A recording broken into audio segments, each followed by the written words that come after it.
Future doctors. तो कैसे हैं आप लोग? उम्मीद करता हूँ बहुत सही होंगे आप लोग और आपकी पढ़ाई बहुत अच्छी चल रही होगी, ऐसा मैं मान के चल रहा हूँ। तो आज मैं आपसे बात करने वाला हूँ कुछ अच्छे न्यूज़ के बारे में। अच्छी न्यूज़ ये है कि आज तक हमको कोई सपोर्ट नहीं करता था और अभी हमको सपोर्ट करने वाले पॉलिटिशियंस हैं जिनमें कुछ पावर होता है। ठीक है, अभी तो कुछ यूट्यूबर्स ही आपको सपोर्ट करते थे, अभी बहुत बड़े बड़े पॉलिटिशियंस हैं जो आपको सपोर्ट कर रहे हैं और आपके एग्जाम को पोस्टपोन कराने की तरफ अपना काम कर रहे हैं। तो सबसे पहले उसके पहले मैं आपको अभी बताना चाहूंगा कि ट्विटर पे हम ट्रेंड कर रहे हैं सत्याग्रह अगेंस्ट एग्जाम इन कोविड, और हमारा जो अभी तक हम लोगों ने ट्वीट किया है वो 2.62 मिलियन ट्वीट है। उसमें मैंने भी एक ट्वीट किया है। वो ट्वीट कुछ इस प्रकार है कि मैंने उसमें बोला है कि पहले आपने बोला था कि जान है तो जहान है, अब क्या बटर नान है। ठीक है, तो मतलब समझ में है, मतलब अभी जान को आपने बटर नान से कंपेयर कर दिया कि अभी वो खा लो बस ऐसा। ठीक है, तो आप जरूर जाके उसको रीट्वीट करें और अपने तरीके से भी ट्विटर पे थोड़ा सा वक्त तो जरूर करें और साथ ही साथ अपने पढ़ाई पे ध्यान दें। अब हम बात करते हैं सबसे पहले मतलब बोला जाए तो जो अभी सेंट्रल में जो गवर्नमेंट है उनके धुर विरोधी की अगर बात की जाए तो जैसे राहुल गांधी, तो राहुल गांधी ने आज एक ट्वीट किया, उसमें उन्होंने बोला कि जो बच्चे अपनी आवाज उठा रहे हैं नीट और जेई को लेकर, उनकी बातों को सरकार को सुनना चाहिए और कोई सार्थक हल निकालना चाहिए।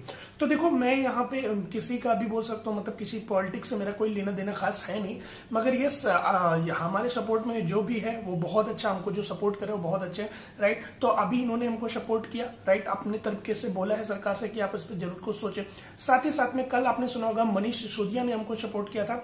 आज उन्हीं के एक पार्टी के एक और नेता है, वरिष्ठ नेता है संजय सिंह, आप जानते होंगे, उन्होंने बोला है कि उन्होंने ट्वीट भी किया था कि हम जो है जो स्वास्थ्य मंत्रालय नहीं, जो निशंक है हमारे एचआरडी मिनिस्टर, जो अभी जिनको हम एजुकेशन मिनिस्टर बोलते हैं, उनको उन्होंने लेटर लिखा है, मिलने का समय मांगा है ताकि उस पर चीजें पोस्टपोन से रिलेटेड चीजें डिस्कस की जा सके। तो ये तो हो गई बातें। अब मैं आपसे बात करना चाहूंगा एक इंपॉर्टेंट चीज की, वो क्या हो सकता है, ध्यान से समझना। सबसे पहले हम बात करें तो कल सुब्रमण्यम स्वामी ने 13 इंपॉर्टेंट पॉइंट दिए थे। अब वो 13 इंपॉर्टेंट पॉइंट जो है उसको थोड़ा समझना पड़ेगा, उसमें से मैं कुछ इंपॉर्टेंट पॉइंट आपके सामने लेके आ रहा हूं। और जब वो इंपॉर्टेंट पॉइंट अगर वो सरकार को दे रहे हैं तो जब हम आप उस इंपॉर्टेंट पॉइंट को सुनेंगे और समझेंगे तो जरूर हमारे मन में ये आएगा कि यस, ये पॉइंट बहुत ही वैलिड है और इसी के बेसिस पे सरकार को भी एक अच्छा डिसीजन लेना चाहिए। तो धीरे धीरे धीरे सही अब पॉजिटिविटी बढ़ रही है। जो पॉजिटिविटी बीच में हमने गवा दी थी सुप्रीम कोर्ट के बाद, अब वो पॉजिटिविटी बढ़ रही है। इनका सबसे पहले कहना यह है कि देखो, कोरोना जो है फर्स्ट, मतलब कुछ ही पॉइंट मैं आपको बता रहा हूं। जैसे इन्होंने बोला कि कोरोना बढ़ रहा है, और कोरोना बढ़ रहा है तो जो मिडिल क्लास फैमिलीज हैं या लोअर मिडिल है उनमें ज्यादा कोरोना हो रहा है, और बोल सकते हैं जो बड़े लोग हैं उनको कोरोना कम हो रहा है। अब इसका मतलब ये नहीं कि उनकी इम्यूनिटी बेटर है, मतलब कैसा है, वो सैनिटाइज एनवायरमेंट में ज्यादा रहते हैं। ठीक है, तो हम लोग देखा जाए तो हम लोग मिडिल क्लास या लोअर मिडिल क्लास से बिलोंग करते हैं, तो पहली बात एक ही होगी। फिर उन्होंने बोला कि 50% जो केसेस आ रहे हैं वो रूरल एरियाज से आ रहे हैं। पहले क्या था, इंडिया में कोरोना जो था वो मोस्ट ऑफ द सिटीज में होता था, मगर अभी रूरल एरियाज में भी होने लगा है। ठीक है, और साथ ही साथ में उन्होंने ट्रांसपोर्टेशन का भी डिस्कस किया कि बच्चे एक जगह से दूसरी जगह कैसे जाएंगे।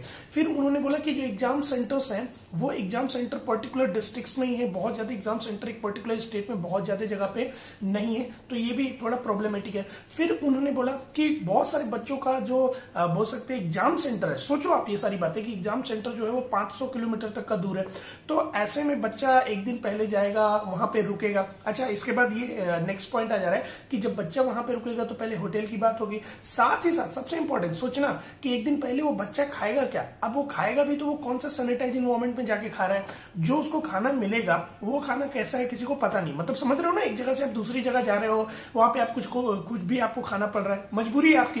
तो ये भी एक बोल सकते हैं कि ससेप्टेबिलिटी या इंफेक्शन आपके अंदर हो सकता है, ऐसी पॉसिबिलिटी तो बन जाएगी।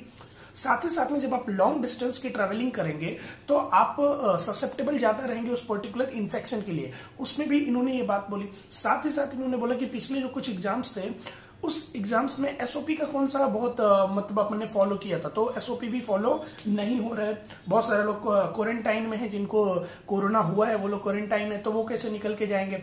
फिर उसके बाद उन्होंने बोला कि बहुत सारे ऐसे स्टेट्स हैं जहां पे बाढ़ आई हुई, ये बहुत मैटर करता है दोस्त, ये बहुत मैटर करता है। आप सिर्फ कोरोना तक को ले रहे हो, अच्छी बात है, मगर बाढ़ आ रही है वहां पे, वहां से कैसे ट्रांसपोर्टेशन आप कैसे लेके जाएंगे। अब बहुत सारे बच्चे बोलेंगे सर बाढ़ तो हर साल आती है, मगर बाढ़ हर साल नीट इस समय तो नहीं होता ना, तो इस बात को आपको समझना पड़ेगा। तो फ्लडेड एरियाज भी हैं बहुत सारे, तो ये सारी बातें आपने जो भी इन्होंने बोली थी वो मैंने आपसे डिस्कस कर ली। अब सोचो कि आप जब इसको समझ सकते हो तो गवर्नमेंट को इसको समझना चाहिए। बहुत सारे बच्चे बोलेंगे कि सर गवर्नमेंट नहीं समझती तभी तो हमको इतना प्रॉब्लम है। नो डाउट, थोड़ा सा वेट करते हैं, देखते हैं क्या हो सकता है एटलीस्ट 25 तक, और उसके साथ साथ अपनी पढ़ाई को आप कंटिन्यू करो। और हाँ, मैं लाइव नहीं आ पाया, उसका रीजन है मेरे क्लास में गणपति थे और साथ ही साथ में मेरा वाईफाई का थोड़ा सा प्रॉब्लम है, तो मैं जल्द ही लाइव आऊंगा और आपकी पढ़ाई को कंटिन्यू करूंगा। तब तक आप पढ़ते रहें और यस, ट्वीट जरूर करते रहें, अपना यूनिटी जो है वो जरूर दिखाएं। आपके यूनिटी ही सब कुछ है। आप बीच में टूट गए थे तो सब बेकार हो गया था। अभी देखो, इतना कुछ होने के बाद भी आप अगर यूनिटी आप अपनी दिखाते हैं तो सब कुछ अच्छा हो सकता है, इसके चांसेस हैं। तो यूनिटी दिखाते रहें, मगर साथ ही साथ में पढ़ते रहें। 99% स्टडी पे फोकस, एटलीस्ट 1% जो है वो ट्विटर पे जरूर फोकस करें। Thank you, thanks a lot.